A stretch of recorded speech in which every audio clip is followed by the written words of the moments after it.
Jadi bab 13 ini secara singkat saja bisa saya sampaikan, ini adalah kelanjutan ya, kelanjutan dari bab kemarin yang kita sudah bahas itu adalah bab 12 ya.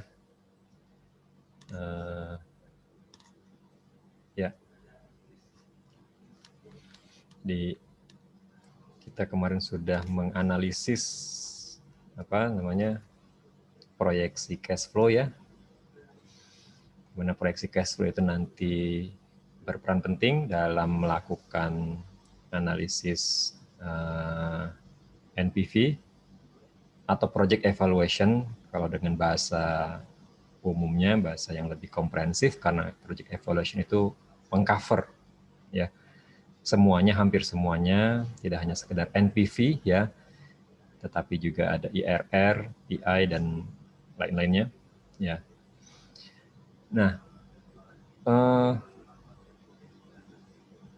meskipun cash flow yang sudah kita susun minggu yang lalu itu kan sebetulnya sudah makin baik ya, sudah semakin baik proyeksinya karena memperhitungkan data-data seperti itu ya, data revenue bagaimana, data cost juga kita perhitungkan. Namun itu saja ternyata masih belum cukup ya, karena ternyata di dalam perhitungan cash flow dengan menggunakan angka-angka seperti itu, kita masih memiliki yang namanya keterbatasan gitu ya, yaitu bahwa aliran cash flow itu kan belum bisa dipastikan atau masih ada uncertainty namanya. Nah, hari ini atau minggu ini di bahasan kali ini kita akan memasukkan faktor uncertainty itu ya. Kita akan mempertimbangkan atau ya istilahnya apa ya? Jadi kita sudah mulai memikirkan ya faktor uncertainty itu untuk kita bisa mulai masukkan ke dalam perhitungan. Nah, di sini ada beberapa tekniknya. Teknik atau cara yang diperkenalkan yang bisa kita gunakan ya untuk membantu kita memasukkan yang tadi saya sebutkan ya. Yang saya sebutkan tadi bahwa cash flow itu masih ada potensi uncertainty ya, masih ada potensi uncertainty. Jadi sebagaimana kita ketahui, uncertainty itu tidak lain adalah berarti di situ masih ada risiko. Jadi bahasan kali ini di bab 13 ini mengajarkan kita bagaimana memasukkan risiko ke dalam perhitungan cash flow yang sudah kita buat. Ya. Jadi risk analysis, karena itu judulnya risk analysis and project evaluation ya, project evaluation, evaluasi project dengan sudah memasukkan risk analysis. Nah, di sini disediakan beberapa teknik analisis. Yang pertama, dan ini nanti akan kita bahas satu persatu ya, saya sebutkan dulu semuanya.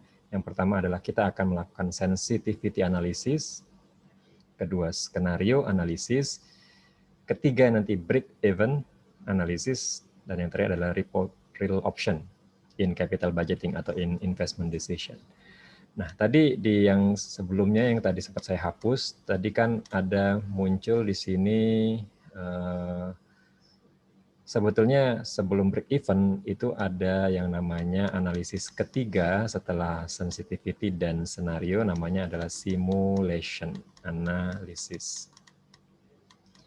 Jadi sebetulnya ada 5 ya analisis itu kalau mau lengkapnya. Tetapi di dalam pembelajaran hari ini kita hanya membahas yang sampai dengan skenario analisis dulu. Yang simulationnya kita skip, walaupun nanti kita perkenalkan juga ya, nanti kita akan lihat sedikit sekilas. Kenapa tidak kita bahas? Ya, nanti akan saya tunjukkan ya, kita bisa melihatnya. Saya menjelaskannya nanti di belakang ya. Oke, jadi kita akan bahas itu satu persatu ya. Jadi dengan menggunakan analisis ini berarti kita sudah memasukkan unsur risiko gitu ceritanya ya dalam perhitungan cash flow kita. Kemarin itu kan perhitungan cash flow itu kan kita sudah menggunakan proses yang cukup panjang ya, dimulai dari perhitungan revenue atau profit istilahnya ya, profit, kemudian profit itu kita adjust gitu ya. Ada kemarin istilahnya NOPAT ya, net operating profit after tax gitu ya, profit dihitung dulu after tax profitnya, ini saya persingkat saja, after tax profit ATP gitu ya. Kemudian setelah itu kita perhitungkan kembali non-cash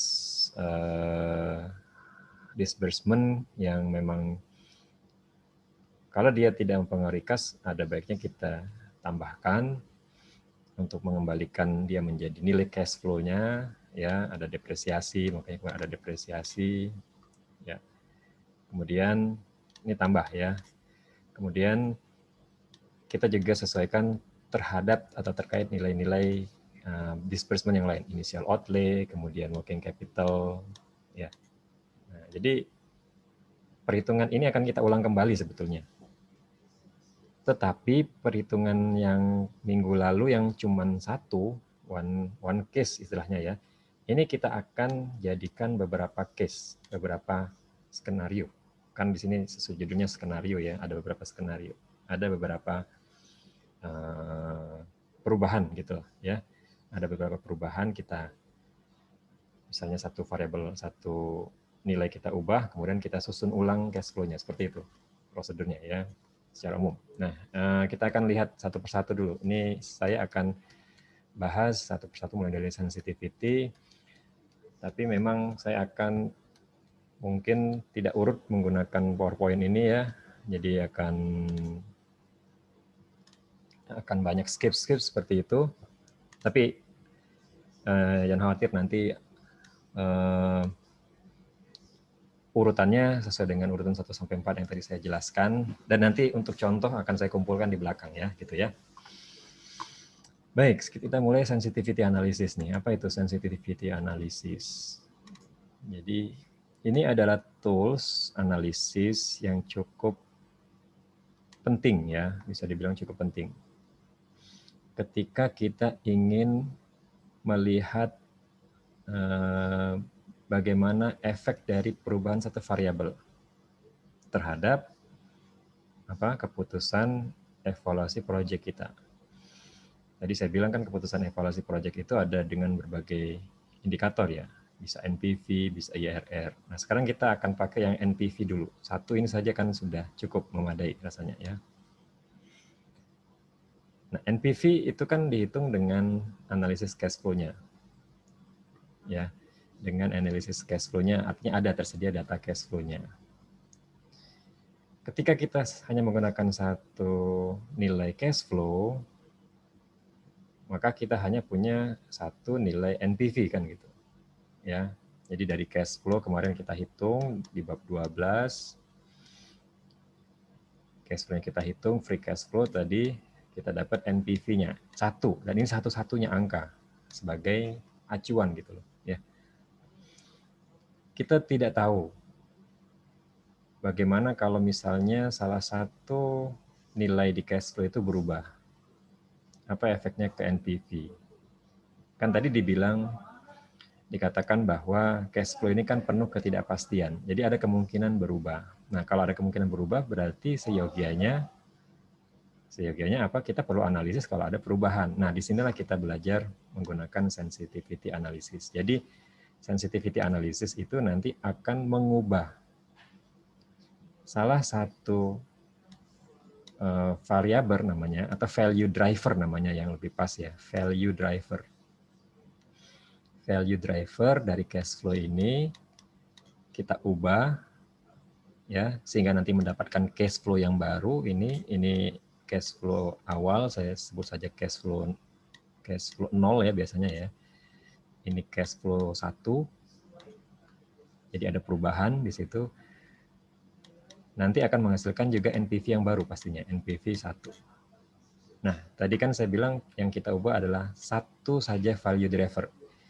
Kalau menggunakan sensitivity analysis, kita hanya mengubah satu value driver. Nah, pertanyaan sekarang apa itu value driver? Saya jelaskan dulu. Value driver itu seperti ini mekanismenya ya.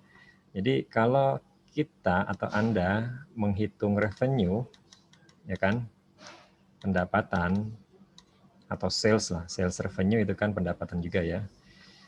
Anda menggunakan variabelnya adalah P sebagai harga, kemudian Q itu sebagai unit yang dijual, ya kan gitu.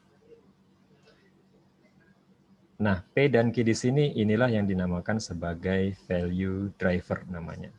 Ya. Pencetak nilai gitu ya. Kalau saya menerjemahkannya dengan bahasa saya nih ya, value driver pencetak nilai. Ya. Pengenerate nilai. Ya. Generate juga itu kan bahasa Inggris ya. Ya begitulah barangkali kadang kita saya sendiri sih mungkin kadang sulit menemukan bahasa yang pasnya. Ya, itu yang saya bisa bahasakan mengenerate nilai. Nilai apa? Nilai revenue. Jadi dia dihasilkan dari dua value driver yaitu P dan Q. Ya, P dan Q. Revenue ini kan bagian dari perhitungan cash flow kemarin ya kan, free cash flow. Bahwa dia kan menentukan profit ya kan gitu. Dari revenue dihitung dikurangkan cost ya kan. Dapat gross profit dulu, kemudian dikurangin depresiasi, dapat net operating income-nya, dikarikan pajaknya dulu, dikurangkan lagi, ditambah lagi dengan depresiasi. Ini saya narasikan karena saya anggap Anda sudah mengenalnya yang lalu dengan pembelajaran kita kemarin ya. Jadi tidak saya tuliskan lagi. Sehingga dapatlah cash flow kan gitu. Nah, cash flow yang kemarin itu kan baru satu cash flow tuh dengan satu NPV. Sekarang ceritanya salah satu variabel cash flow itu di sini kita akan lakukan perubahan. Kenapa kita lakukan perubahan? Karena kita mengantisipasi kemungkinan-kemungkinannya gitu. Karena ketidakpastian itu berarti kita mengantisipasi ada perubahan, bisa naik, bisa turun. Nanti itu perubahan itu kita analis satu-satu, enggak apa-apa. Jadi caranya melihat satu persatu. Itulah yang dilakukan dengan sensitivity analysis. Jadi sensitivity analysis singkatnya adalah prosedurnya, bisa saya jelaskan sekarang setelah uraian yang panjang tadi. Jadi sensitivity analysis itu adalah kita nanti akan mengevaluasi efek dari perubahan satu value driver. Kalau di sini memang pakainya each, tapi saya ganti jadi satu ya, satu value driver terhadap NPV investasi kita. Ya, satu value driver. Ingat itu kata kuncinya, satu value driver. Jadi satu value driver itu artinya kalau Anda mau mengubah P, maka Q-nya jangan diubah. Sebaliknya kalau Anda mengubah Q, P-nya jangan diubah. Gitu. Karena satu value driver. Masalah nanti value driver ini ada di beberapa item nanti ya, karena kan bisa jadi muncul di tempat lain, bisa nanti kan kita lihat ada contohnya nanti. Ya silakan value drivernya itu nanti yang dihitung ulang ya, nanti dihitung ulang terkait value drivernya itu. Atau kalau boleh saya contohkan nih misalnya saya contohkan katakanlah di sini kan memang sudah dengan konsep cash flow ya kalau di gambar ini ya. Nah, saya ubah untuk menunjukkan sensitivity-nya di sini. Misalnya di sini saya menggunakan data revenue 100 ya. Kemudian data cost-nya, ini cost secara umum saja ya. Anggaplah ini fixed cost lah gitu. Cost-nya 20. Di data awal saya ya, di data awal ini saya mendapatkan nilai gross profit-nya adalah 80. Ya. 80 ini data awal, data 0. Dan ini 80 ini akan mempengaruhi cash flow nolnya gitu kira-kira ya.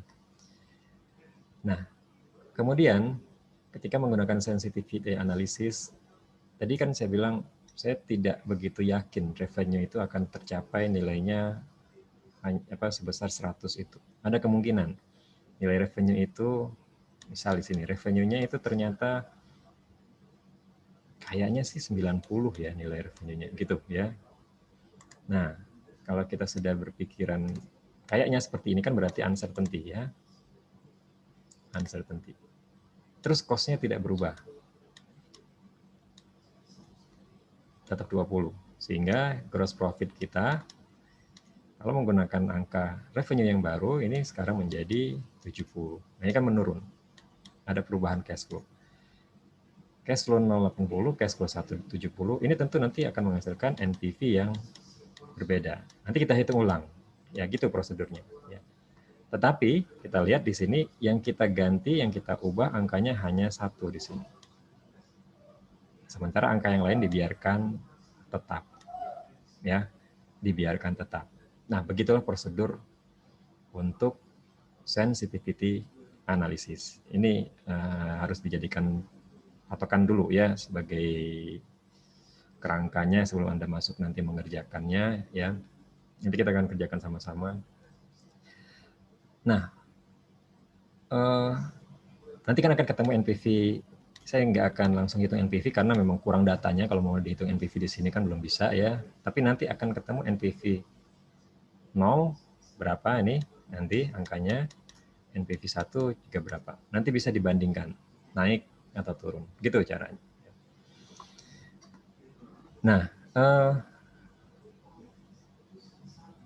itu kalau mau misalnya kita ubah revenue, kita ganti revenue-nya, cost-nya tetap. Atau mungkin Anda mau ngubahnya, saya mau ngubahnya cost, Pak. Boleh, tapi revenue-nya harus dikembalikan kalau mau masih pakai sensitivity analysis. Misalnya ubah cost-nya kayaknya bukan 20, 30. Misalnya nih ya, revenue-nya tetap 100, cost-nya jadi naik 30, sehingga gross profit-nya 70. Nah, kita hitung ulang. Jadi nanti dapatlah NPV baru. Mungkin nilainya akan sama dengan yang di CF1 di sini, tapi bisa jadi ya berbeda, itu nanti tergantung pasti perhitungan ke NPV-nya. Kayaknya sih sama ya, karena kan sama-sama itu dari cash flow-nya seperti itu ya. Gitu. Nah, begitulah cara atau prosedur melakukan sensitivity analysis. Jadi, uncertainty-nya ada di mana? Ada di kita mengubah angka naik atau turun tadi. Ya. Dan nanti hasil dari perubahan angka itu mengubah nilai NPV itu akan menentukan kembali penilaian kita terhadap proyeknya. Nah, mungkin ada yang bertanya, Pak, apa nggak boleh diubah dua-duanya? Kan lebih realistis kalau diubah semuanya, Pak. Itu nggak realistis mengubah satu itu kan. Mungkin ada variabel yang harusnya bergerak bersama-sama. Betul. Ya, apa yang mungkin Anda punya pemahaman demikian itu sebenarnya tepat. Tetapi prosedurnya bukan di sensitivity analysis. Kalau Anda mau mengubah lebih dari satu variabel atau lebih dari satu value driver, prosedurnya ada di scenario analisis namanya. Ya, di scenario analisis. Nah, ini nanti berarti bisa langsung kita masuk ke sini. Ya, scenario analisis itu berarti dia adalah step selanjutnya dari sensitivity. Tapi ini sebenarnya cara yang berbeda ya, teknik yang berbeda. Jadi kalau sensitivity analysis Anda ubah satu variabel atau satu value driver, sementara kalau menggunakan scenario analysis Anda boleh tadi mengubah lebih dari satu value driver atau value, variable. Gunanya untuk apa? Untuk nanti menguji ke ini nih, kerentanan atau fleksibilitas dari NPV. Menguji nilai NPV kembali gitulah kira-kira ya. Nanti dihitung ulang NPV-nya dengan skenario analisis. Jadi kalau saya kembalikan tadi dengan contoh revenue dan cost tadi ya.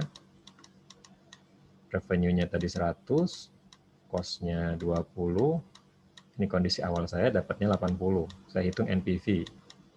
Kan gitu. Ini kondisi awal, kondisi base namanya. Sering di buku, di literatur disebutkan base case ya. Kondisi awal. base. Nah, tadi saya ceritakan, mungkin ada yang berasumsi, berargumen nilai yang kita cantumkan di sini kerendahan, sebetulnya kita bisa dapat nilai lebih tinggi. Misalnya nih, katakanlah harusnya revenue 120 dan cost misalnya harusnya 10 gitu ya. Sehingga kalau kita hitung ulang, ini adalah variabel, sebagian variabel dari penentu cash flow tadi, ini kan 110. Kan lebih tinggi cash flow-nya yang bisa kita dapatkan kan gitu ya. Bisa jadi lebih tinggi. Dan kalau sudah dapat angka ini, nanti kita hitung kembali NPV-nya gitu. Nah, karena di sini Anda sudah mengubah dua variabel secara bersamaan, berarti lebih dari satu kan? Berarti di sini Anda sudah menjalankan prosedur yang namanya, inilah disebut skenario analisis atau skenario analisis ya. Analisis skenario. Jadi analisis skenario itu artinya apa? Kita ingin melihat efek perubahan, tapi dengan cara mengubah multiple value drivers secara bersama-sama. Dan nanti hasil dari perubahan value drivers yang banyak tadi, multiple tadi istilahnya, lebih dari satu kan sudah multiple ya, 2, 3. Ini di contoh saya ubah 2 nih ya. Ini nanti akan punya efek tentunya ke NPV ya, ke NPV-nya sebagai project evaluation. Nah, dalam model kerangka skenario seperti ini, biasanya kalau revenue meningkat dan cost menurun, itu seringkali disebut sebagai model atau kerangka best case namanya, atau kondisi terbaik, kondisi yang lebih baik dari kondisi awal. Ya. Kalau skenario biasanya sih tidak perlu banyak senario ya, cukup bikin 2, 3 itu sudah cukup ya. Kalau mau lebih banyak ya boleh saja asal ada datanya nanti, atau memang skenario apa yang mau dibangun itu kan. Namanya skenario kan boleh-boleh saja, sama kayak drama lah gitu ya. Anda mau settingan tokohnya hidup sampai selesai, atau nanti di tengah-tengah dia dikalahkan musuhnya terus nanti dibangunkan lagi kan gitu, macam-macam ya. Skenario itu kan suatu rangkaian cerita gitu ya. Jadi ada banyak variabel di situ yang memang kita bisa ubah. Nah, tentu saja yang namanya kemungkinan kan tidak hanya terbaik, ada kemungkinan terburuk. Misalnya nih, kayaknya saya nggak yakin Pak 100, mungkin nih kalau ekonomi sedang turun 90 lah gitu ya. Tapi cost-nya naik Pak jadi 30. Oke, bisa. Jadi ini menyebabkan kita punya prediksi cash flow di kisaran faktor. Ya, nanti kalau kita hitung 60 gitu ya. Dan nanti kita hitung lagi NPV-nya. Jadi antara NPV 80, 110, dan 60 kan pasti beda. Nanti akan muncul NPV masing-masing. Ya, berarti artinya apa? Baik sensitivity analysis maupun skenario analisis, kita berarti menghitung berkali-kali nilai project evaluation, gitu kira-kira prosedurnya. Ya. Nah, ini saya lengkapin dulu. Tadi ini karena kondisinya di mana di sini revenue turun dan cost naik, ini biasanya disebut dengan worst case, biasanya seperti itu. Ya. Sebenarnya boleh saja, terserah Anda mau worst case-nya ternyata jauh lebih kecil dari itu angkanya, boleh ya, namanya saja skenario. Ya, melihat dari situasi cash flow ya. Situasi cash flow itu dipengaruhi oleh situasi ekonomi biasanya. Ya. Gitu. Nah, jadi saya harap dengan penjelasan ini sudah bisa membedakan apa itu sensitivity analysis, apa itu skenario analysis. Kalau sensitivity, satu value driver diubah. Jadi effortnya less, the least gitu ya, the least effort sensitivity analysis. Bigger effort ya, effort yang lebih banyak karena kita mengubah lebih banyak variabel ada di scenario analysis. Nanti ada juga makin lebih besar lagi effortnya, ada sebetulnya, yaitu dengan menggunakan simulation analysis. Tapi tadi saya bilang simulation tidak kita pelajari dulu, tidak kita bahas detail dulu. Tapi walaupun demikian sebenarnya dibahas, dijelaskan juga cukup banyak ya di buku ini ya. Ya kalau kita perkenalkan saja simulation analysis itu gini loh ya. Jadi sebetulnya sama seperti skenario juga. Hanya bedanya adalah kalau skenario itu datanya cukup ya puluhan, ya nggak sampai ratusan lah. Skenario itu kayaknya nggak perlu banyak-banyak dulu. Tetapi kalau menggunakan simulation, Anda dengan data ratusan aja tidak cukup, butuh thousand, datanya thousand atau ribuan, bahkan ratusan ribu ya. Ratusan ribu itu apa sebetulnya? Ratusan ribu itu data yang kemungkinan perubahan-perubahan angka-angka cash flow tadi. Yang mana itu dimodelkannya bisa dengan menggunakan teknik yang namanya menggunakan probability distribution, distribusi probabilitas, statistik lah ya ilmunya di situ. Dan itu butuh ya tidak sekedar butuh alat hitung di sini ya. Kalau untuk melakukan simulasi, karena simulasi itu kan data set ya, data set yang besar. 1000 itu kan berarti sudah data setnya banyak sekali ya. Kalau Anda buka Excel saja, Excel itu kan ya ada kolom, ada row-nya itu ya. Selnya saja itu jumlahnya kan ada batasnya ya, ada batasnya. Nah, kalau mau menggunakan simulation bisa saja semua sel Excel bisa terpakai tuh. Ya. Kalau di situ semua terpakai berarti menunjukkan apa? Ngitungnya nggak bisa sederhana yang kita bayangkan gitu. Pakai kalkulator kan nggak ya. Jadi harus ngumpul datanya di situ, setelah dikumpulkan, dianalisis, entah nanti dipicturekan ya, digambarkan dengan graf seperti ini misalnya. Ya inilah, ini hasil dari Anda lihat di sini, 10.000 percobaan ya. 10.000 percobaan, berarti 10.000 data minimal itu. Bayangkan kalau ini pakai kalkulator kan nggak selesai-selesai ya. Ya makanya tadi saya bilang ini perlu pakai software memang. Ya, dan memang ada softwarenya nanti bisa. Entah Excel bisa ya, tapi Excel mungkin harus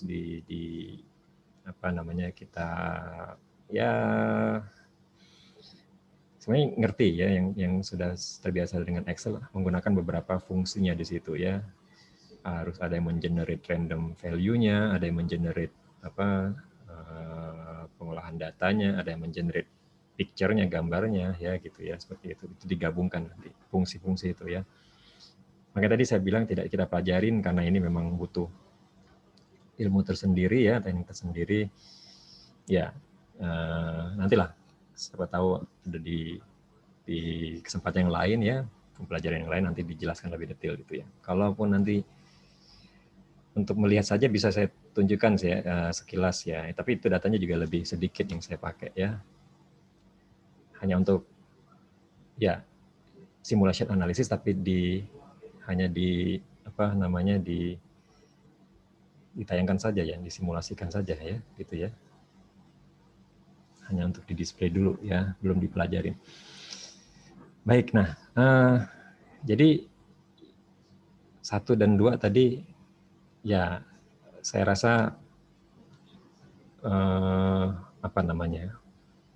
dari penjelasan yang barusan saya sampaikan walaupun cukup banyak, tapi harapan saya summary-nya Anda dapat di situ dengan summary yang sebenarnya cukup simpel ya untuk membedakannya sensitivity dan scenario analisis dulu ya. Itu tadi kata kuncinya di jumlah value driver yang kita ubah ya. Jadi nanti contohnya di belakang ya, saya kumpulkan di belakang nanti, sengaja dibarengin aja nih biar nggak bolak-balik slide ya. Nah, ini sekarang saya akan lanjut dulu nih ke yang poin yang ketiga tadi ya, break even analysis. Break even analysis, apa itu break even analysis? Analisis break even ini kalau diterjemahkan, kalau Anda yang pernah dengar break even point ya sama, break even analysis ini istilah break even-nya di sini mengandung arti, mengandung makna titik impas ya. Nilai impas. Nilai impas untuk apa? Nilai impas untuk proses kita mendapatkan cash flow tadi ya. Cash flow itu kan sebagaimana kita pelajarin di bab 12 itu kan di-generate dari yang namanya profit kemarin ya, net operating profit. Ya kan? Menghasilkan free cash flow. Nah, sekarang kita fokus di profitnya inilah nanti yang akan memunculkan fenomena break even-nya itu. Profit itu kan bisa disimbolkan P, ya. Profit, dimana profit itu adalah tidak lain kita hitungnya secara rumusan ya, itu diperoleh dari total revenue dikurangi total cost ya.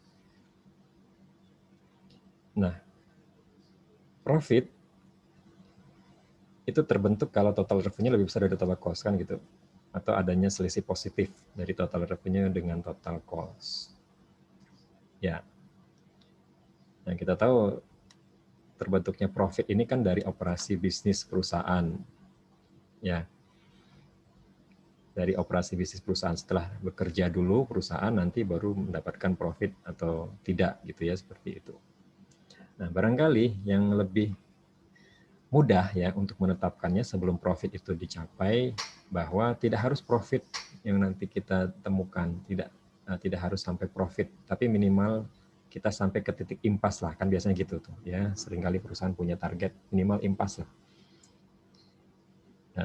balik modal ya, apa yang dikeluarkan sepadan dengan yang diterima. Nah, kalau antara yang dikeluarkan dengan yang diterima sama, berarti kan nilainya total revenue akan sama dengan total cost kan gitu ya, sama. Ya kan gitu. Ya. Nah, total revenue itu kan ada, tadi sudah saya uraikan, ada drivernya tadi ya, dipengaruhi oleh 2 driver, satu P, kemudian satu lagi Q.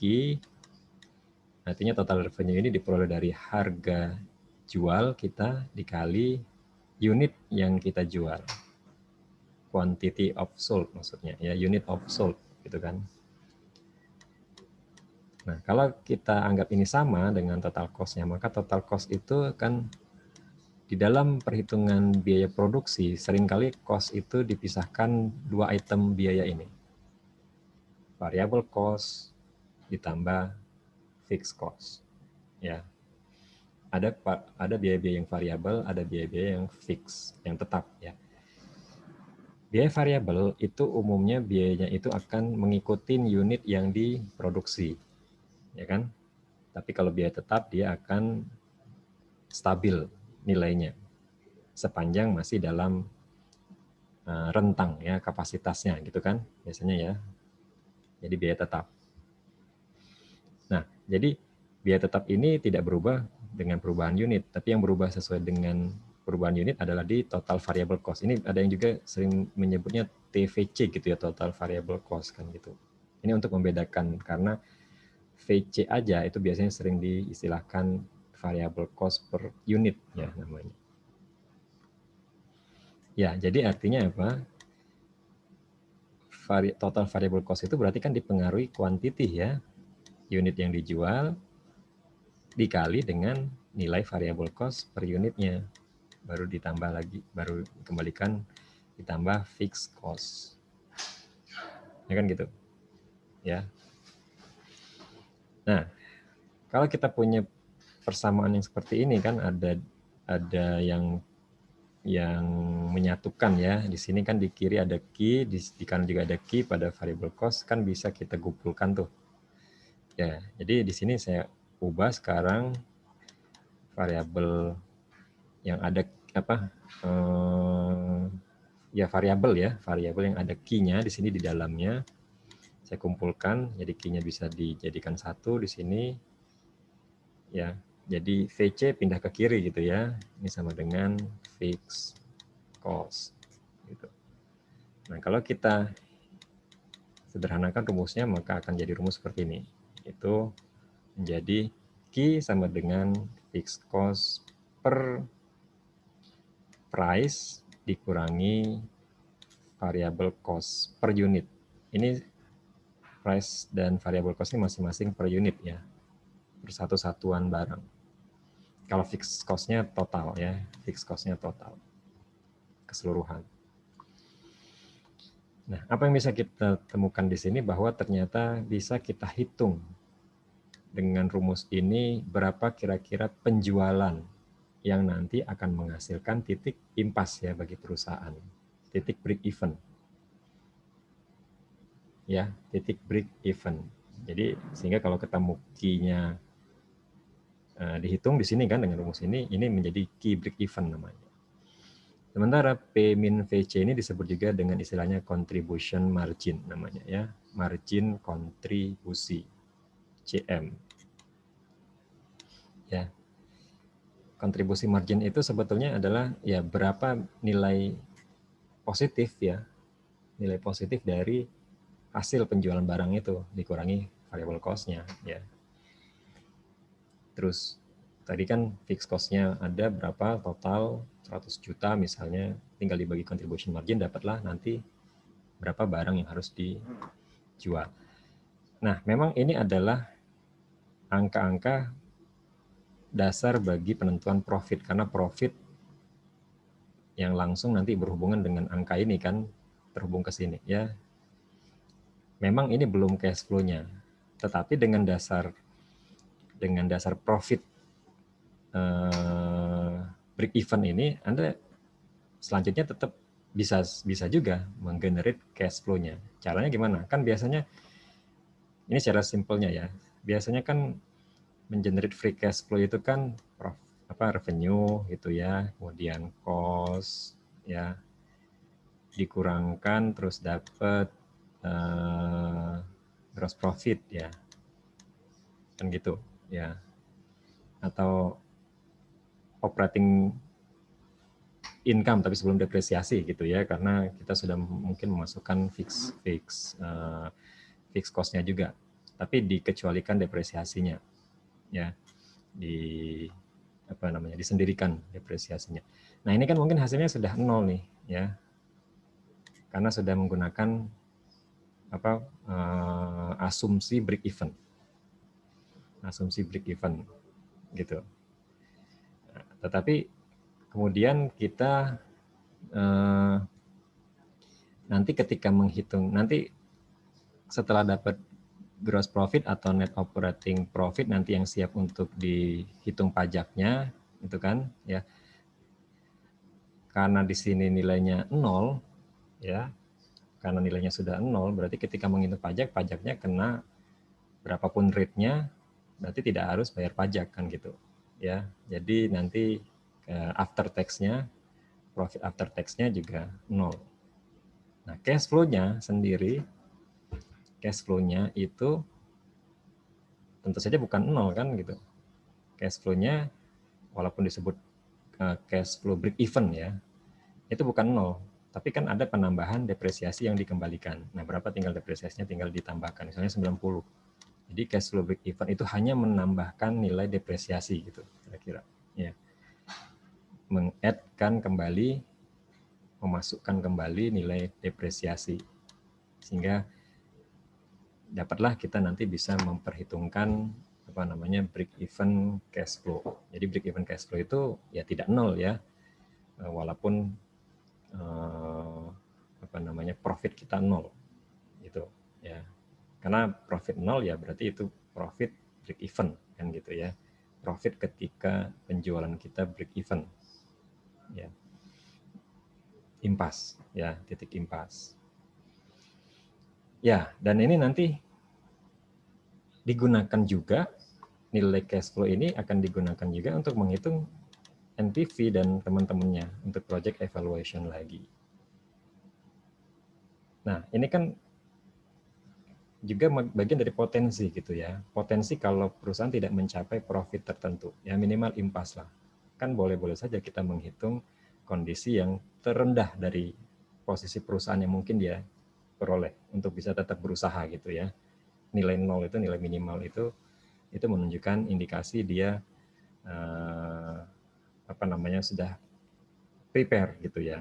Ya, sudah prepare dengan segala ya ketidakpastian istilahnya gitu. Jadi artinya ya ini bisa dihubungkan juga dengan kondisi uncertainty ya gitu ya. Tapi memang berbeda tekniknya dengan yang tadi digunakan di sensitivity dan skenario ya. Berbedanya artinya Kalau sensitivity kan tadi tidak memperhitungkan break even-nya ya, tidak mempedulikan, tidak peduli berapa break even-nya, tapi ubahlah variabel sensitivity 1, kalau senario bisa ubah beberapa. Nah, kalau yang ini adalah uncertainty-nya dimulai dengan melihat kondisi terkecil ya, yang mungkin bisa dikelola oleh perusahaan. Gitu ya. Ya, sekali lagi nanti kita bisa lihat sama-sama contohnya nanti ya. Ya, nah ini saya rasa ini masing-masing apa yang sudah saya sampaikan tadi sudah merangkum semua dari bagian slide ini. Tambahan saya barangkali coba saya tambahkan penjelasan dengan menggunakan saya gunakan bagian ini deh ya untuk menunjukkan tadi ya, ketika proses mengenerate cash flow itu ketika melibatkan komponen biaya costingnya, inilah yang dimaksud dengan fixed cost ya, yang membedakan dengan variable cost. Bahwa fixed cost itu dia dalam range tertentu, berapapun output yang Anda hasilkan itu dia punya nilai yang konstan tetap. Misalnya kalau di sini 375 berarti mau 10.000 unitnya, mau 15.000 fixed cost-nya tetap. Tetapi variable cost nanti akan bergerak mengikuti unit of output ya. Kalau Anda produksinya 20.000 nih ya, maka dengan fixed cost per unit 160, berapa nih nilai variable cost-nya, total variable cost-nya? Tinggi, 32.000 atau 3.200.000 di sini ya, 3.200.000 ya. Seperti itu. Ya, 3.200.000. Kalau Anda nggak mau produksi, berapa variable cost-nya? 0, berarti di sini titik 0 nih. Ya, gitu. Ya, seperti itu. Dan, nah, ini kan semua mengenerate cost bagi perusahaan ya. Jadi baik fixed cost maupun variable cost harus harus tetap tertutupi dengan penjualan perusahaan kan gitu. Ya. Jadi digabungkan nilainya total variable cost ditambah total fixed cost. Makanya mana grafiknya? Grafiknya yang merah ini. Jadi grafik total cost itu adalah dia sejajar dengan variable cost, tapi terangkat naik. Terangkat naiknya gara-gara ada penambahan fixed cost gitu ya, seperti itu. Gitu ya, itu prinsip pembagian biaya. Ini berdasarkan klasifikasi biaya. Ini kalau Anda pakai teorinya di costing itu pembagian biaya berdasarkan perilakunya namanya ya, perilakunya. Oke ya. Baik. Ya, nah inilah ceritanya bagaimana sampai bisa mendapatkan break even itu kalau Anda analisis dengan grafik, ketemunya antara total revenue dan total cost, itulah titik impas namanya break even. Kalau ada selisih, berarti disitulah mulai profit terbentuk. Jadi profit itu jadi ceritanya akan terbentuk setelah perusahaan memproduksi dalam level tertentu memang. Nah, jadi indikasi key break even itu sebetulnya sebagai satu acuan titik awal, titik aman ya. Ada juga yang menyebut margin of safety namanya. Walaupun margin of safety itu sebetulnya di atasnya break even ya nilainya. Tapi nanti aja belajar margin of safety ya. Ini kita konsep break even-nya dulu saja ya. Jadi kita sudah bisa melihat kapan perusahaan sudah bisa impas di situ, nanti kalau memproduksi lebih banyak berarti akan profit ya. Baik, nah terakhir saudara sekalian, saya akan masuk ke isu yang keempat, yang terakhir dari topik kajian kita hari ini tentang risiko ya, risk analysis dalam project evaluation ya.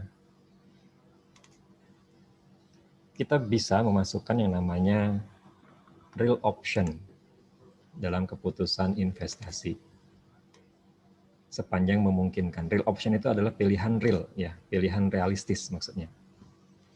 Nah, terkadang dalam analisis investasi kita punya pilihan-pilihan, tersedia pilihan-pilihan. Ada beberapa pilihan nanti, ada 3 pilihan. Tapi di sini saya akan mencontohkan hanya satu saja pilihan sebagai gambaran ya, bahwa keputusan investasi itu bisa didorong oleh pilihan yang lain yang mungkin akan menguntungkan. Contoh misalnya Anda, katakanlah saya di sini menganggap kita sedang berdiskusi ya dalam rangka membantu Anda menjadi seorang pengusaha yang sukses gitu ya. Jadi Anda ceritanya punya sebidang tanah gitu ya.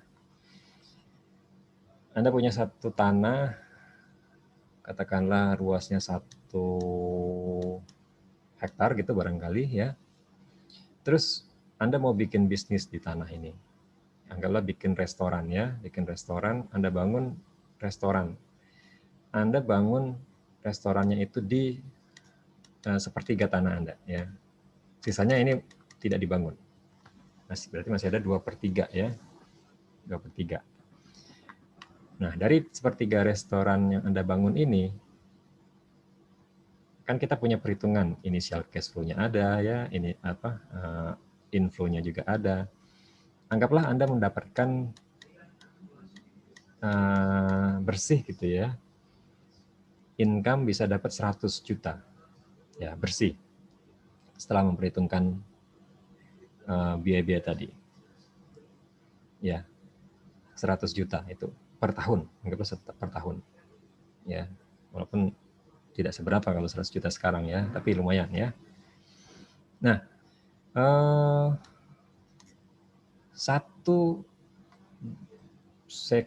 seksi dari tanah yang Anda sudah kelola itu ternyata bisa menghasilkan mengenerate income 100 juta. Ya. Anda kan mungkin terpikir gini, kalau 100 juta dari sepertiga bagian ini, gimana kalau saya maksimalkan ya jadi restoran, saya tambahin, artinya saya bisa expand restoran saya. Bisa nggak saya mengexpand restoran, memperbesar restoran? Bisa, karena apa? Karena tanahnya tersedia. Tanahnya kan Anda masih punya 2/3 tadi yang tidak termanfaatkan ya. 2/3 ini ya rencananya mau Anda bangun semua gitu. Sepertiga dibangun restoran lagi, sepertiga dibangun. Jadi kalau saya gambarkan aja secara sederhananya, jadi Anda akan punya sekarang kalau dibangun semua itu 3 restoran yang sama. Yang mirip dengan yang dibangun pertama kali tadi. Ya kan gitu. Gitu kan ya, cara membacanya ya. Jadi Anda punya kesempatan untuk mengekspansi. Kalau Anda punya kesempatan untuk mengekspansi, berarti Anda punya pilihan nyata untuk mengenerate atau menambah, menaikkan investment Anda.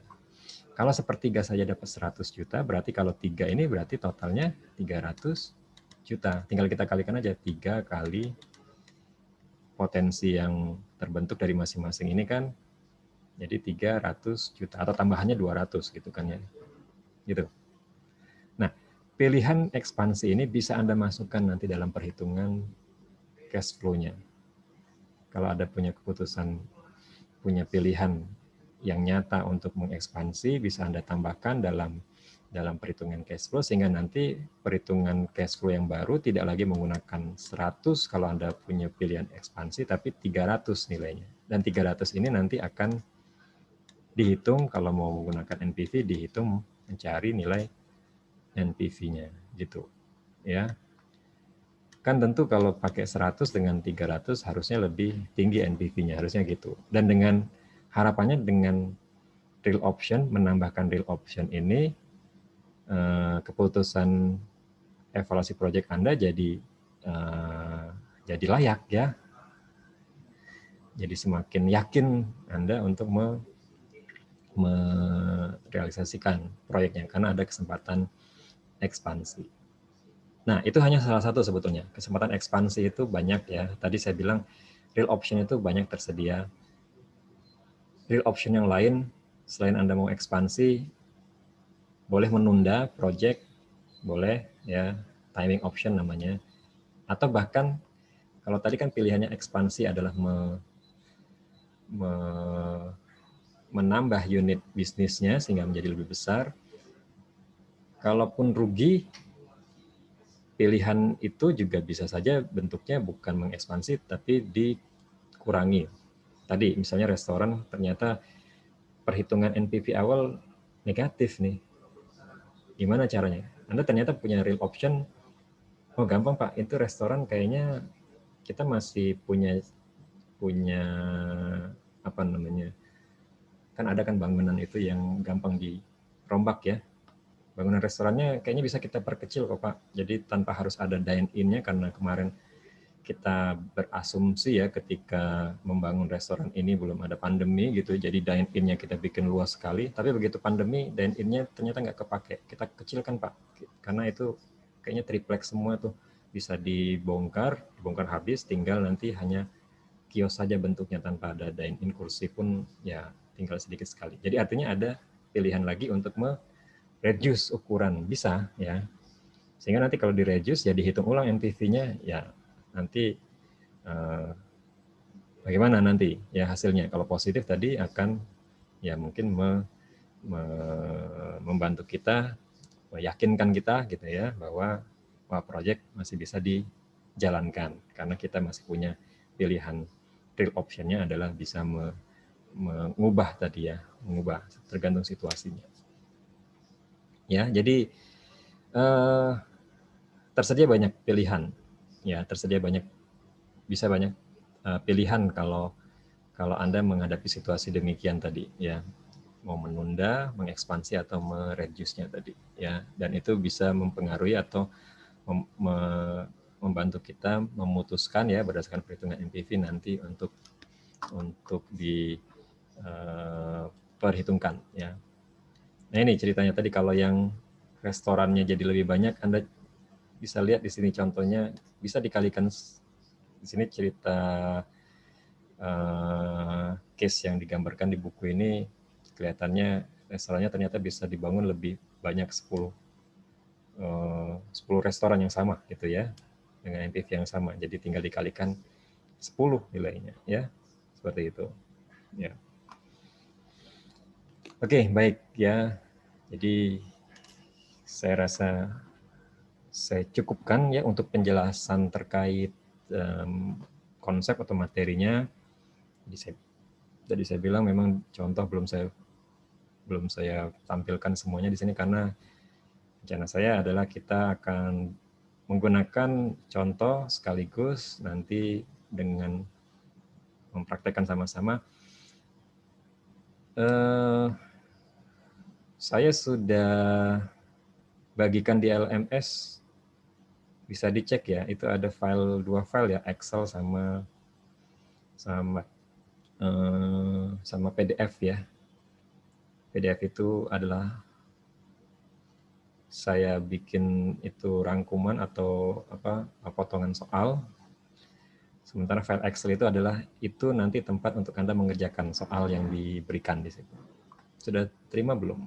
Harusnya sudah ya, yang mungkin pegang laptop bisa di-download, yang HP juga bisa di-download, dibuka Excel-nya. Nah, nanti kita akan gunakan bersama-sama ya, menggunakan file itu untuk mengerjakan sebagai latihan bersama-sama tuh. Ya. Nah, sekarang saya minta kita sudah ya, kalau ada yang belum terima atau belum dapat, mungkin belum bisa mengakses LMS-nya, atau mungkin kayaknya sih saya nggak lupa, sudah saya upload rasanya. Nggak ini ya, nggak sudah ada di LMS artinya harusnya ya. Tapi tolong diingatkan aja kalau memang belum ya. Atau ada pertanyaan dulu sebelum dibuka? Ada yang mau ditanyakan? Untuk yang di LMS, Pak? Di itu LMS berbarengan Pak, di TM9 semua? Iya. Semuanya di sana, di TM9. Baru Excel-nya, kalau di TM9. Excel-nya aja? Pak, baru ya. Excel ya? PDF-nya belum. PDF-nya belum. Oke, ya. Ya.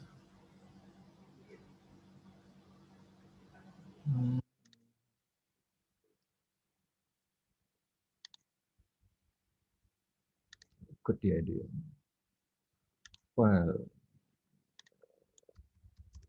nih tambahin ya.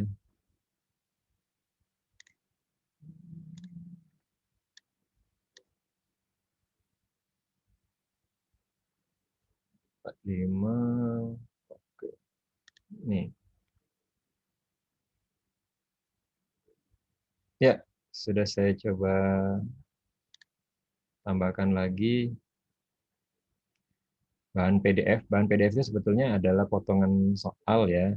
Eh, saya ambil dari buku Keon juga. Ya, bagi yang belum atau tidak punya buku Keonnya itu saya berikan untuk membantu melihat soalnya. Bagi yang sudah punya bisa dilihat di buku Keon ya. Sudah ya? Sudah diterima belum tuh? LMS-nya masih di pertemuan 9 yang sama. Jadi kalau Anda buka di LMS pertemuan 9, satu bahan latihan Excel, yang kedua bahan PDF ya. Itu. Sudah ya? Sudah, Pak. Sudah ada, Pak. Ya, oke. Sudah ada. Nah, sekarang silahkan gini, Anda bisa buka dulu Excel. Anda buka yang file Excel tadi, kemudian Anda klik yang sheet. Kita gunakan dulu satu sheet yang 13.7 ya. Anda klik sheet 13.7. Terus sambil berbarengan Anda bisa buka file PDF yang saya berikan tadi di halaman berapa tuh? Ketiga kalau nggak salah. Jadi cari yang soal 13.7. Cari soal 13.7. Ya. Nah, petunjuknya adalah yang harus Anda kerjakan. Jadi kalau yang belum atau nantinya belum terbuka ya PDF-nya ya, ini bisa saya tampilkan. Jadi caranya sekarang baca dulu soal 13.7 itu, terus nanti dikerjakan ya. Cara mengerjakannya adalah Anda kerjakan di file Excel tadi yang sudah diberikan. Nah, yang sudah buka file Excel di situ kan Anda lihat yang harus dikerjakan dulu apa di situ. Nah, jadi sebagai petunjuk,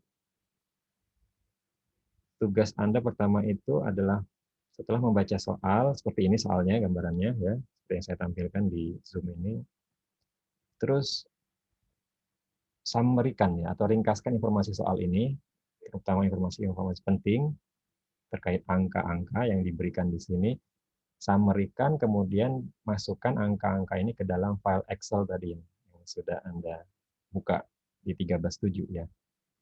Masukkan angka-angka itu ke tabel yang ada paling atas dulu, yang berwarna kuning ya. Tabelnya itu yang ada warna kuningnya. Di situ sudah diberikan masing-masing apa namanya captionnya ya, apa istilahnya nama kotak isiannya gitu, nama fieldnya untuk tinggal diisikan. Jadi tinggal Anda isikan di kotak atau di sel yang berwarna kuning informasi soal 13.7 ini. Silakan, itu yang dilakukan pertama. Jadi caranya sekali lagi saya ulangi, baca soal ya, teliti. Nah, soalnya oke, ada satu koreksi saya apa namanya, saya revisi sedikit memang dari soal yang diberikan. Di situ di bagian firm management expect variable cost adalah 22,5. Kalau di file PDF yang saya berikan itu 20 ya memang. Nah, ganti saja dengan 22,5 gitu aja ya. Kenapa itu harus diganti? Karena saya anggap itu revisi koreksi soal ya, ada sedikit tidak konsisten dari soal itu, jadi itu diperbaikin saja. Jadi gunakan saja angka 22,5 ya. Seperti itu. Soal ini sebetulnya ya, ini saya geser slide, ini ada informasi berikutnya gitu ya di soal ini. Nah, jadi sebetulnya summary soal itu juga ada di dalam narasi soal yang diberikan di file PDF yang tadi diberikan.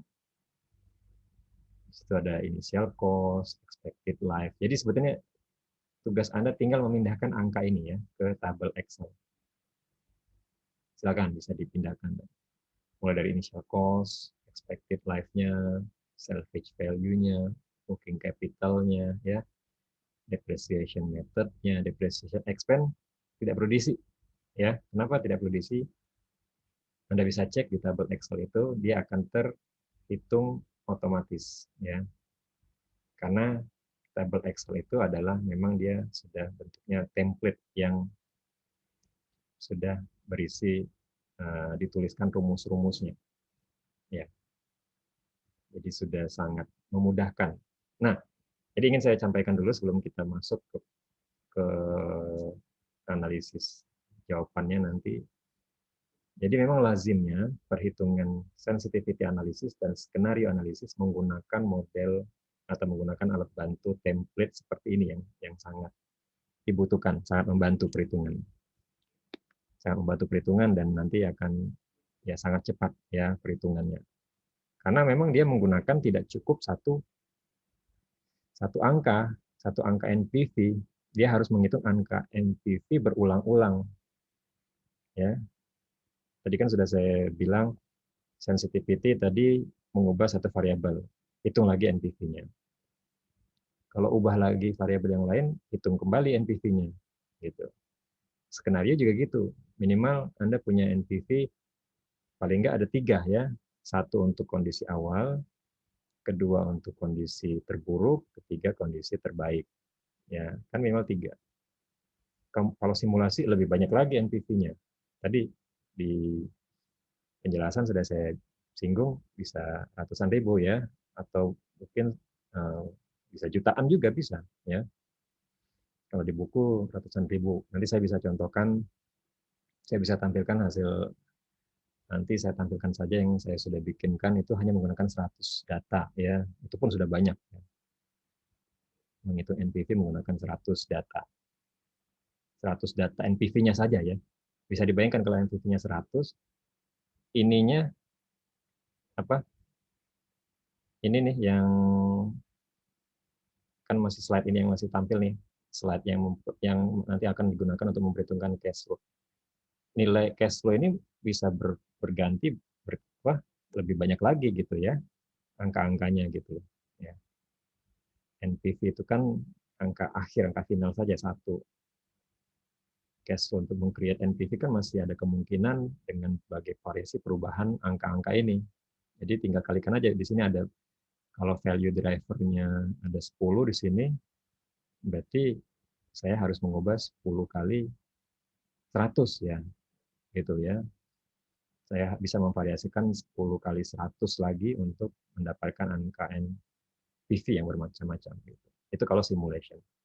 Jadi artinya apa? Artinya hanya ingin mengatakan bahwa perlu sekali memang bantuan komputer, terutama untuk simulasi.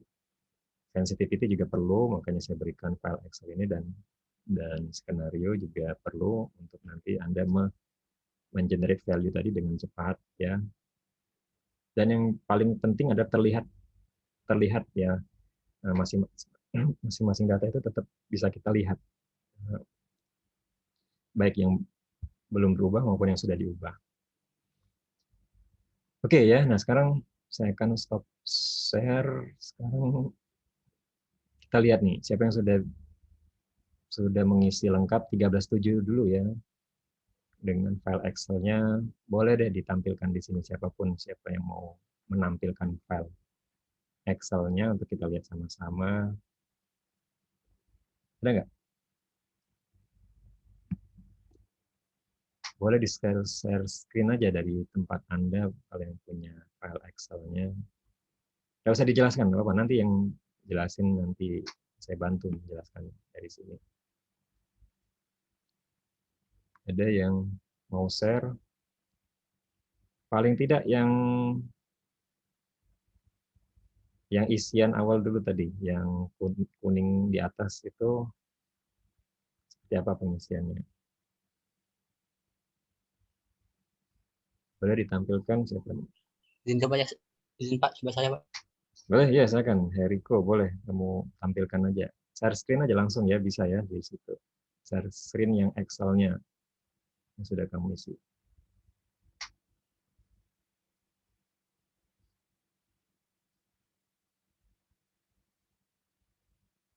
Ya, oke. Boleh naik ke atas, Heriko. Paling atas dulu. Oke, semua bisa lihat ya. Tapi ini mungkin terlalu besar. Coba bisa dikecil dikit nggak, Heriko? Jadi, ya, ya, ini udah. Stop ya, boleh. Gini aja dulu. Ya, jangan digerakin. Semua bisa lihat ya, teman-teman yang lain. Nah, jadi saya ingin menjelaskan dulu di sini atau ya kalau Eriko udah paham juga boleh nanti membantu saya menjelaskan ini ya.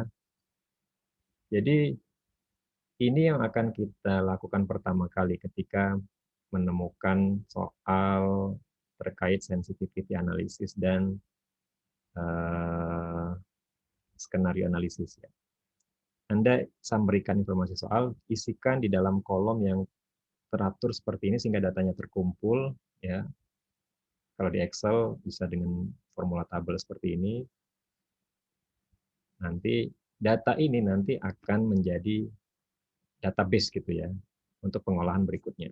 Nah, kita lihat udah benar nggak nih?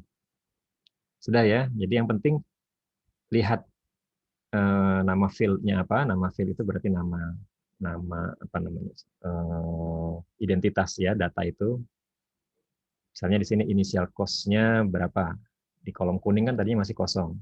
Di sini oleh Eriko diisi 10 juta. Udah benar ya? Karena memang di soal 10 juta ya. Project life-nya 5 tahun. Isi aja 5. 5 ya, jangan dikasih tahun. Karena nanti yang di kolom ini semua di kolom E itu ya, saya bisa sebut saja kolom E walaupun nanti ada nama selnya ya. Itu harus berbentuk angka ya. Jadi jangan ditambahin dengan yang lain dengan huruf jangan. Nanti dia nggak bisa ngolah. Nanti error di Excel-nya ya. Excel nggak bisa ya. Kalau nggak Anda kasih tahu nggak bisa langsung otomatis baca yang gabungan gitu ya. Terus ada salvage value-nya 0 tadi kan ya. 0. Working capital-nya di situ tadi diberikan 450.000 ya. 450.000. Isikan aja semua angka-angkanya sesuai dengan informasi di soal dan isikan cukup pakai satu nilai saja, maksudnya nilai yang positif semua walaupun Anda tahu di antara nilai-nilai ini ada yang sifatnya revenue menambah dan cost itu nanti mengurangin gitu ya. Dia dimasukkan yang nilai positif semua aja ya. Gitu. Nah, perlu dipahami memang template ini adalah hasil sudah di-create oleh orang lain ya, bukan Anda sendiri yang create. Tapi harapan saya dengan memahami ini, Anda nanti next bisa meng-create sendiri. Caranya gimana? Caranya untuk bisa meng-create seperti ini yang pernah saya pelajarin, saya pribadi mengalaminya, itu cukup modifikasi aja, modif 1, 2 sel. Itu nanti lama-lama Anda akan terbiasa, bisa ya meng-create sendiri. Gitu ya. Nah, saya lanjutkan dulu. Nah, sekarang kita bisa fokus. Oke, ini isi dulu lengkap ya. Kalau saya cek semua sudah terisi. Ini diskon rate benar ya 10%. Sebelum geser, Enrico bisa ya masih tetap di file ini dulu nanti ya. Ya tahan dulu di sini. Semua udah benar Izin ya. bertanya, Pak. Ya silakan. Untuk variable cost-nya itu 22,5 atau $20 ya, Pak? 22,5. Ya. Tadi yang saya Kalau bilang karena kita revisi di soalnya tadi memang 20 ya. Tapi kita revisi, saya bilang tadi saya revisi jadi 22,5 semua. Ya termasuk yang ada di narasi soal yang di apa kan 13.7 itu di tulisannya di situ 20 betul, tapi itu 22,5. Kenapa? iya, Kenapa? dimengerti, Pak. Mungkin tadi saya kurang mendengar, Pak. Terima kasih, Pak. Ya, ya itu tadi yang sempat saya ingatkan. Memang ada dua angka itu berbeda memang, ya. Tapi itu persepsinya karena tidak kesalahan penulisan saja di teks soalnya ya. Jadi tidak ada makna apa-apa itu perbedaan itu ya. Jadi sudah saya koreksi di depan tadi yang saya sebutkan, diganti semua dengan angka yang sama 22,5 jadinya. Ada lagi sebelum saya terus? 20% kok tax rate sudah ya. Nah, satu sebelum bergeser ke bawah, Anda lihat di depreciation expense di situ kan tidak perlu diisi. Coba diklik Rico di sel E11 ya. Nah, berhenti di situ. Kalau Anda klik E11, itu muncul di sininya nih, di bagian tab di atasnya, ada tuh di atas ya. Nah, itu ditunjukkan di formula bar ya namanya. Sudah di pointer sama Enrico di situ ada rumus di situ. Caranya diperoleh dengan E6 dibagi E7. E6 itu apa? E6 itu adalah isi data untuk initial cost equipment 10 juta. E7 adalah expected life-nya. Project life-nya 5. Jadi cara mencari depresiasi secara sederhana kalau yang straight line adalah nilai cost-nya dibagi usia manfaat. Ya. Harusnya sebetulnya kalau mau lengkap, kalau ada salvage value kan itu karena kebetulan 0 ya. Itu boleh Anda tambahkan dengan minus E8 kalau mau lengkap. Tapi karena di situ sudah 0 jadi ya ya nggak masalah lah, rumusnya jadi nggak masalah. Ya gitu ya.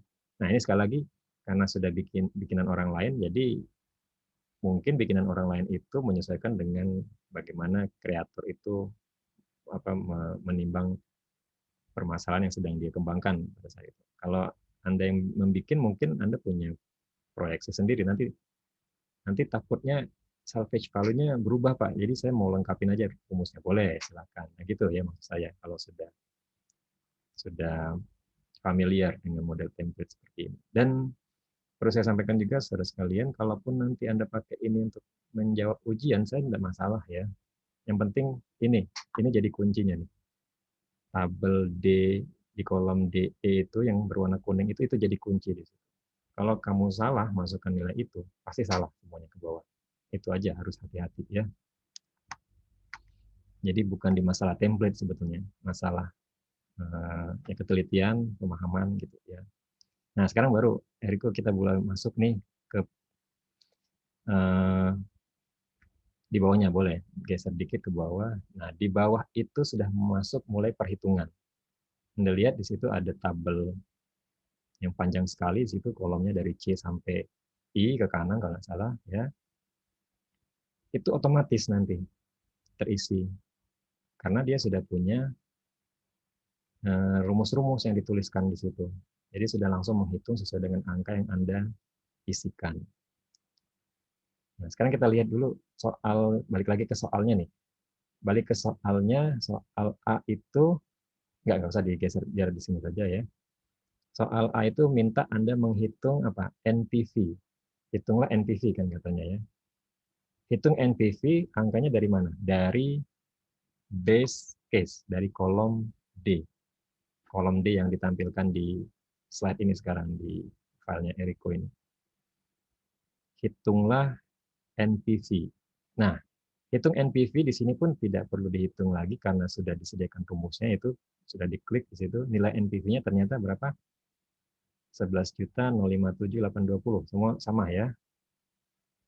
Karena di situ sudah ada rumusnya menggunakan PV. Nah, ini menghitung NPV bisa banyak versi. Jadi tidak masalah sepanjang ya sesuai dengan konsisten dengan rumus asli NPV itu sendiri ya, bahwa dia menghitung nilai cash flow dari initial outlay sampai dengan aliran cash flow sepanjang tahun. Dengan tadi sudah memperhitungkan juga di dalam initial outlay mungkin sudah ada ya purchase price-nya, sudah ada working capital-nya. Begitu juga nanti di present value cash flow yang lain ya, terutama di akhir periode itu kan sudah ada namanya nanti akan muncul angka working capital yang dikembalikan gitu ya. Seperti itu ya, saudara sekalian ya. Jadi ini kebetulan dia pakai versinya menurut saya ya paling paling simple ya. Dia dihitung present value dari cash flow. Jadi kalau present value yang Anda ketik di situ ya sama dengan present value kan masih ingat dulu waktu kita mencobakan menghitung present value pakai Excel kan muncul rate and per PMT future value ya itu diisi semua saja.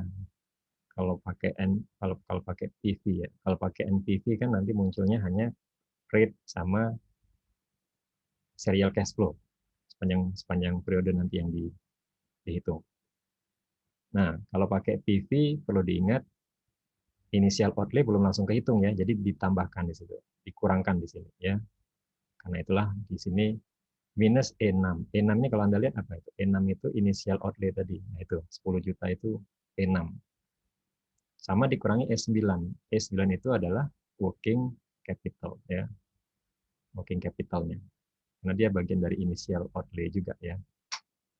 Oke, jadi anggaplah sekarang sudah clear, sudah dapat NPV base case ya, tahun atau kondisi awal.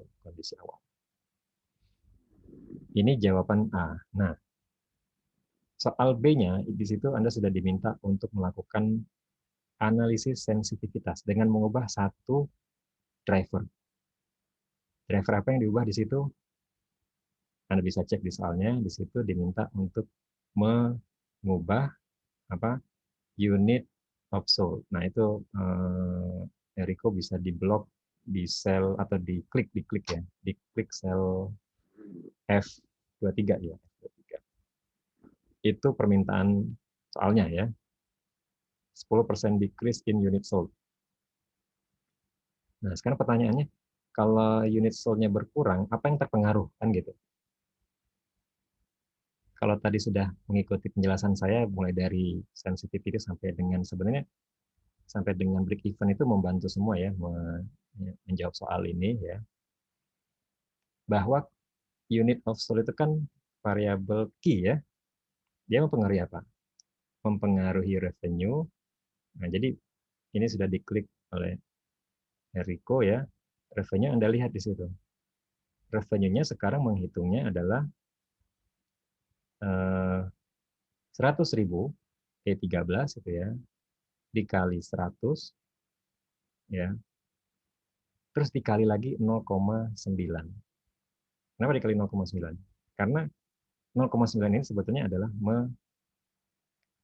menurunkan nilai dari 100.000 tadi karena sudah turun sebesar 10%. Jadi 0,9 ini fungsinya menurunkan yang E13 itu sebetulnya ya. Sehingga jadilah jatuhnya harusnya kalau dihitung 0,9 dikali 100.000 kan berarti hanya 90.000 unitnya ya dikali price per unit. Price per unit kan tidak berubah. Ya. Tetap sama E14 juga 100. Sehingga dapatlah 9 juta. Nah, apakah unit of sold ini hanya mempengaruhi revenue saja? Padahal tadi kata saya sensitivity analysis itu hanya mengubah satu variabel kan kata Bapak. Coba klik bawahnya sekarang di enter saja di bawahnya. Nah, ternyata variable cost juga berubah di situ ya. Kok bisa? Berarti dua variabel berubah nih. Memang berubah dua variabel, tapi kita hanya mengubah satu driver. Ya, ingat satu driver kan tetap satu drivernya adalah unit sold.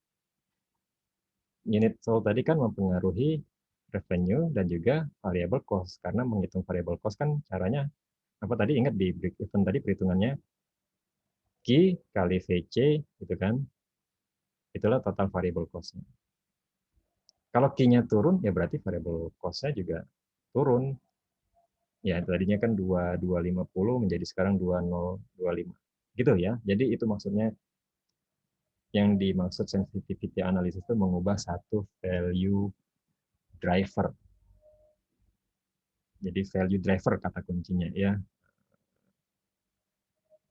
Dan yang lain Anda lihat tidak berubah tuh. Fixed expense-nya sama. Gross margin-nya ya mengikuti aja. Tinggal gross margin kan dapat perhitungannya dari mengurangkan yang di atasnya tuh.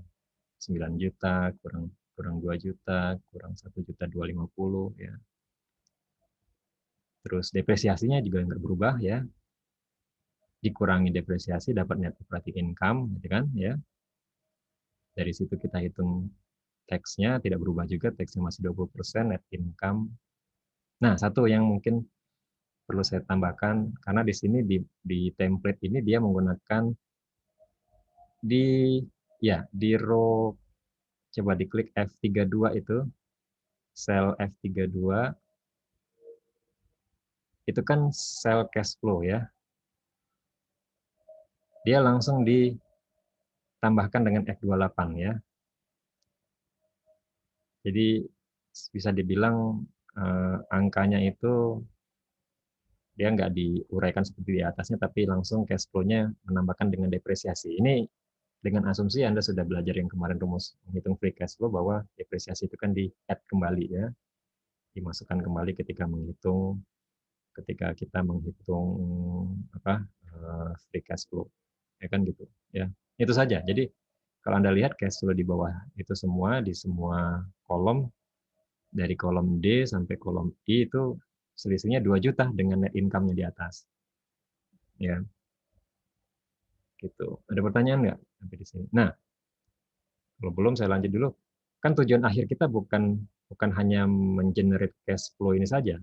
Tujuan akhir kita adalah merumuskan kembali atau menghitung kembali dan NPV-nya berapa. Nah, bisa di blok atau di klik sekarang Riko yang NPV yang 8 juta itu, 8 juta 707 itu. Nah, NPV itulah NPV setelah unit of sold berkurang. Ya. Itu adalah NPV setelah unit of sold-nya kita kurangi 10%. Jadi NPV-nya turun. Ya. NPV-nya turun. Turun dibandingkan apa? Dibandingkan dengan NPV yang base tadi. Base tadi kan 11 juta. Sekarang NPV-nya jadi 8 juta, kan turun. Berapa besar penurunannya? Itu dilihat di sel D39. Nah, yang diperhatikan C39 itu memang agak kurang konsisten ya, nanti itu bisa diperbaikin aja ya, karena itu tidak otomatis memang ya. Nanti bisa diperbaiki. Yang penting rumusnya sudah benar di dalamnya. Jadi seharusnya persen decrease in NPV itu harusnya berapa tuh? D37 kurang D35 per D35. Itu kan D39 min D36 itu. Jadi kalau model Excel ini, kalau yang otomatis kalau Anda add row atau add column, dia gesernya itu tidak akan mempengaruhi angka yang sudah dituliskan. Tapi kalau dia bukan angka rumus, dia nggak bisa ganti sendiri ya. Ya itu ya harus diteliti memang ya. Tapi ya itu saya rasa sih tidak terlalu fatal rasanya karena tidak mempengaruhi angka ya. Tapi memang sebaiknya di-adjust. Ya, jadi kembali lagi bahwa ketika diturunkan kuantiti penjualannya, ternyata NPV kita turun 21,25%. Lumayan besar ya. Yaitu, inilah yang namanya sensitivity analysis, mengubah satu variabel, melihat efeknya ke project evaluation. Oke, lanjut. Satu lagi tambahannya ke yang satunya. Berarti masuk ke soal, tadi B sudah ya, C sekarang. C, apa di situ mintanya? C, itu Anda diminta untuk menghitung ulang cash flow kalau terjadi 10% decrease in cost per unit. Ya, cost per unitnya turun. Cost per unit itu bisa kita kaitkan dengan variable cost per unit ya, itu yang kita ubah. Ya. Jadi sekarang kalau Anda lihat, nah ya boleh dicek di kolom G itu, Anda boleh cek satu persatu mulai dari G24 sampai dengan G32 itu mana yang berubah. Revenue berubah nggak? Kan nggak ya. levelnya balik lagi ke asal. Karena memang tidak boleh diubah. Kan tadi soal B diubah, Pak. Apa nggak bisa dibiarkan aja? Nah, tadi kalau menghitung sensitivity, jawabannya adalah nggak boleh ya. Nggak boleh berubah semua. Kalau berubah semua kan nanti bingung. Bingungnya di sini nih, nanti ketika Anda lihat ke sel E42 yang angka 11740 itu perubahan karena apa? Kalau banyak yang berubah kan jadi bingung. Ya, itulah gunanya sensitivity, itu adalah melihat efek perubahan satu variabel, satu value driver terhadap perubahan investment NPV. Ya, gitu. Nah, di sini sudah diklik oleh Eriko G25 ya, Anda bisa lihat. Nah, kok G25 sama dengan F25, Pak, dikalikan 0,9, berarti apa namanya, tidak berubah dong. Nah, enggak, di sini 0,9-nya itu berasal dari 0,9-nya itu sekarang nanti akan mempengaruhi apa? Yang E15. E15 itu apa? E15 itu adalah variable cost per unit ya, bukan kuantitinya yang disesuaikan di situ. E15 kan di situ ya. Itu ya. Jadi udah benar nih ya. Terus fixed cost-nya nggak berubah kan, dan yang lainnya juga sama sampai ke bawah 5780 itu cash flow-nya ya, setelah dikembalikan depreciation-nya ya kan. Nah, terus NPV-nya, nah boleh Eriko klik lagi kembali ke, nah ini memang sel yang diklik sekarang ini kan sel merging ya, sel yang sudah di merge gitu ya, yang digabungkan D dan E. Tapi ini biasanya kalau sel merging seperti ini, dia akan membacanya, Excel itu membacanya sel yang apa, huruf yang pertamanya ya, gitu ya. D42 itu ya, D42. Nah, Anda lihat di sini D42 NPV-nya adalah 11 juta ya. 11.740. Naik atau turun nih? Naik ya. Tapi naiknya dibandingkan dengan apa? Dibandingkan dengan 11.057 yang base tadi. Base sebelum diubah. Bukan dengan yang 8 jutanya ya. Nah, sekarang bisa diklik D44 di situ. Ya, gitu. Jadi ternyata ketika variable cost-nya dikurangin, NPV-nya naik sebesar 6,17%. Ya. Nah, sekarang saya minta untuk kita melihat dulu dari dua hal yang kita lakukan ini. Sebetulnya saya kadang bahasa umum kita ketika kita menggunakan perhitungan berkali-kali ya, base case, kemudian decrease unit sold, itu kita bisa menyebutnya simulasi juga sebetulnya, boleh ya. Tapi tadi kan karena saya takut terkacaukan aja, simulasi analisis itu kan beda persepsi ya kalau di materi ini ya. Jadi saya hindari kata simulasi. Padahal sebenarnya tadi saya ingin menyebut bahwa soal B itu juga kita sudah, soal B dan soal C itu kita sedang melakukan simulasi sebetulnya. Mengubah nilai itu melakukan simulasi ya, untuk melihat efeknya. Nah, dari dua kondisi B dan C ini, kita sudah punya dua data NPV yang besarnya bisa kita bandingkan. Satu 20%, satu 6%. Nah, ini bisa kita simpulkan nih. Apa kesimpulannya? Ternyata yang sangat sensitif itu adalah kalau terjadi perubahan unit sold. Jadi apa artinya? Indikasinya Pak, harus hati-hati menentukan unit of sold Anda nanti ke depan, kalau nanti Anda sebagai analis keuangan ya. Harus betul-betul dengan database yang lengkap deh, karena dia potensi risiko menurunnya besar di situ. Ya, Anda harus panggil tuh marketing, gimana nih?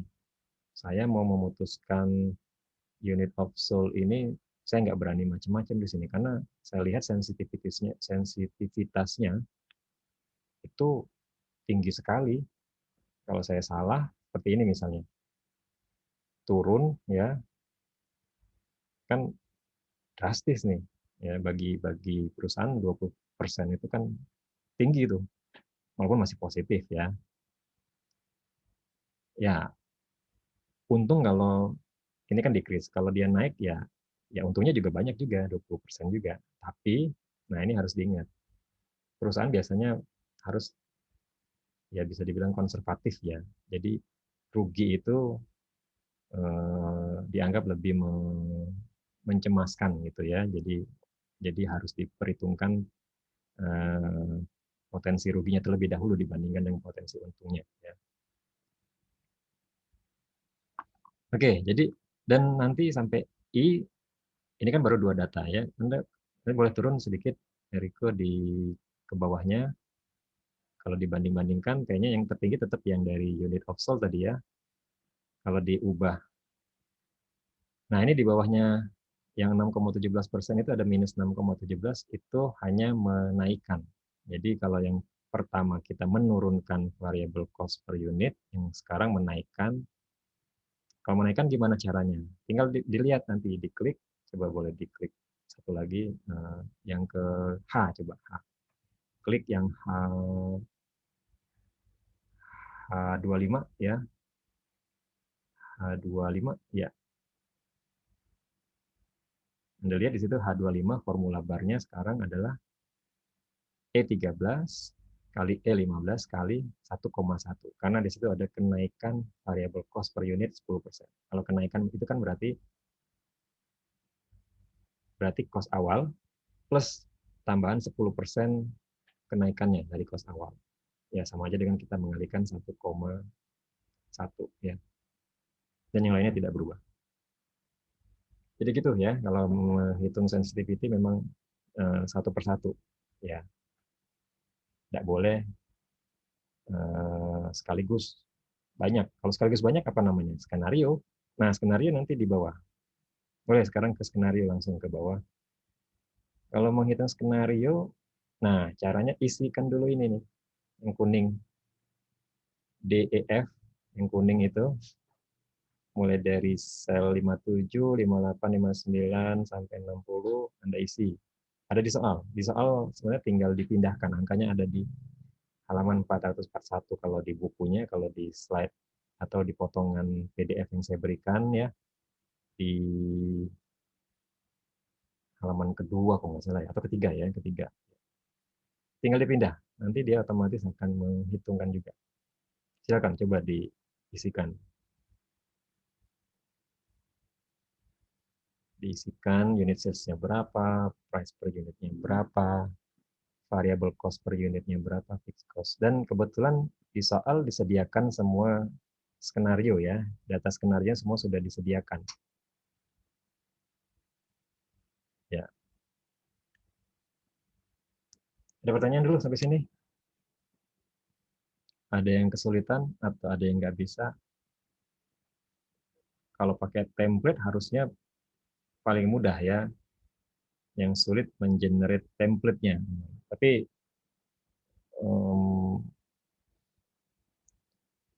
asumsi saya Anda bisa belajar mulai dari belajar menggunakan template dulu, tidak apa-apa. Kalau saya sih menganggap itu pun masih cara belajar yang cukup baik juga ya, tidak apa-apa.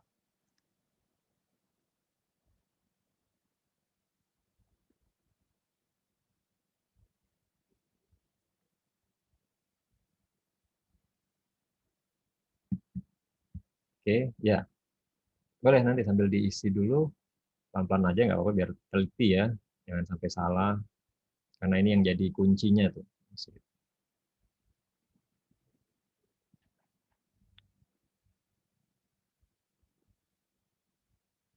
Fixed cost-nya berapa tuh? Fixed cost-nya kalau saya nggak salah 1 juta ya.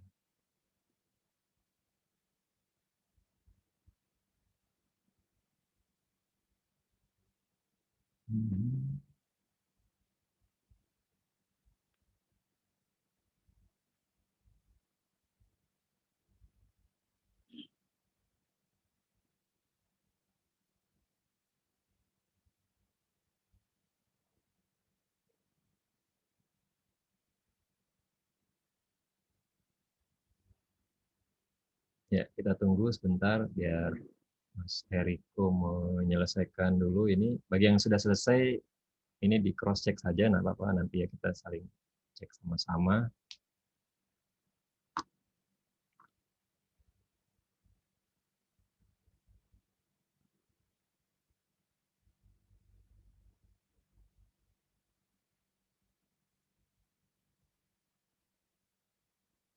Oke, dikit lagi.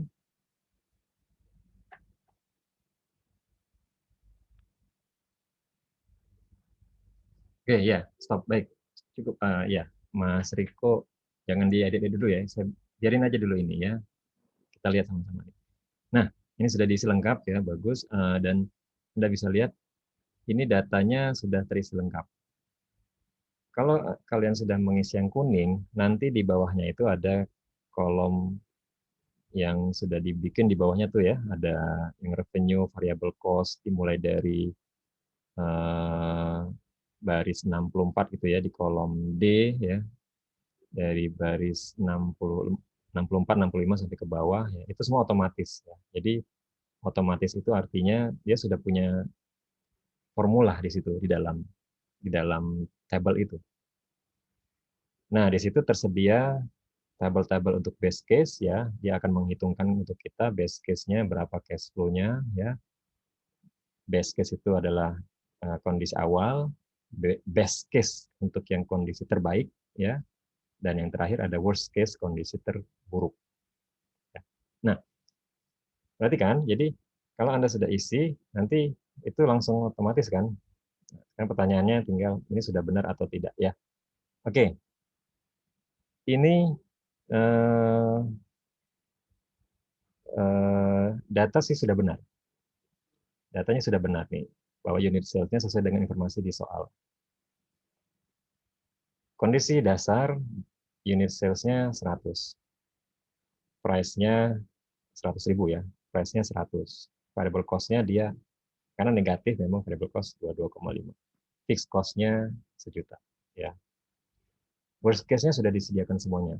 Lengkap juga. Best case juga lengkap. Tinggal nanti kita lihat, nah di tabel bawah sekarang, coba diklik revenue, Mas. D65 ya, revenue. Revenue dia menghitungnya gimana? D57 kali D58. Betul ya, D57 itu unit sales, price-nya D58, 110 juta. Sekarang diklik berikut variable cost. Izin Pak, Ya, itu yang variable cost sama fixed cost-nya apa namanya? Karena itu di bawahnya berkurang itu nggak usah diminusin Pak. ya, Soalnya menambah. betul, iya. Sebenarnya saya baru mau menunjukkan itu, tapi tidak apa-apa, udah dikoreksi ya. Ya, ya, sepakat Mas Gabriel ya. Ya.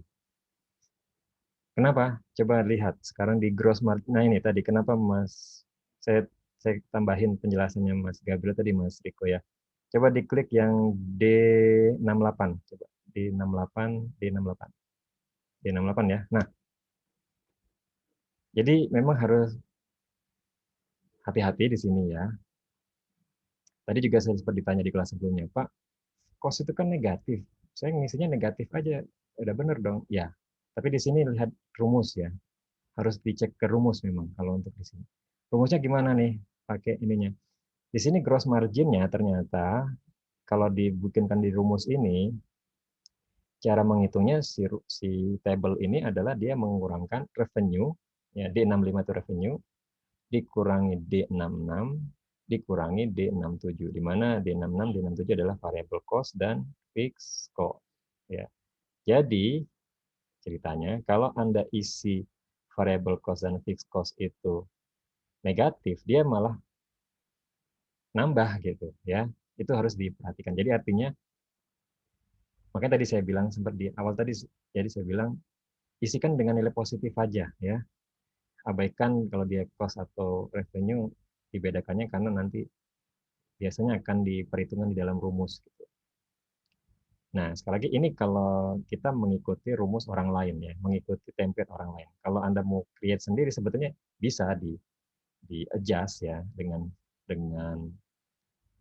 Anda pengennya saya mau ngisi variabelnya negatif aja Pak. Kalau gitu ganti rumusnya, gross margin jangan dikurangin, jadi di plus gitu.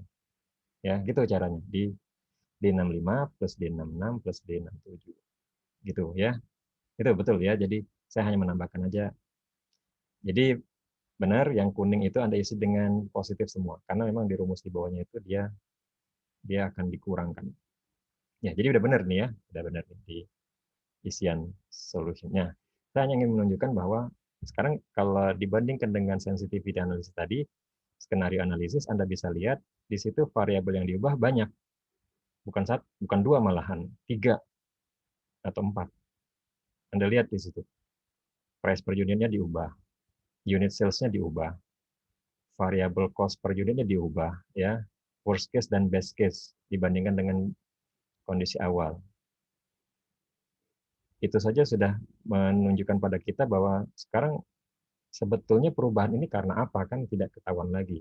Karena itu memang tidak bisa kita hitung sensitivitasnya kalau di case F ini, ya. Tapi kita bisa sebenarnya lebih realistis. Kenapa lebih realistis? Karena dalam kenyataan sebenarnya terkadang beberapa variabel itu memang bisa berubah bersama-sama. Tidak masalah. Jadi kalau kondisi ekonominya sedang baik, misalnya di base case itu, unit of sales bisa naik bersama-sama dengan price per unit, tidak masalah, ya.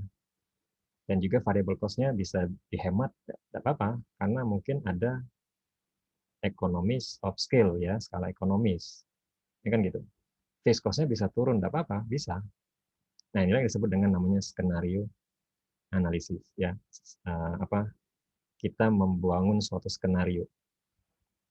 Nah, sekarang tinggal dilihat NPV-nya. NPV-nya juga sudah, itu NPV tidak masalah, tidak ada perubahan maksudnya, antara rumus di atasnya sama bawahnya sama, ya, konsisten, dan kalau Anda sudah mengisi benar cash flow-nya, dia akan menghitungkan ternyata NPV best case, ya, di situ ya yang diklik sama Eriko. Sekarang best case-nya NPV-nya adalah 11.815, ya.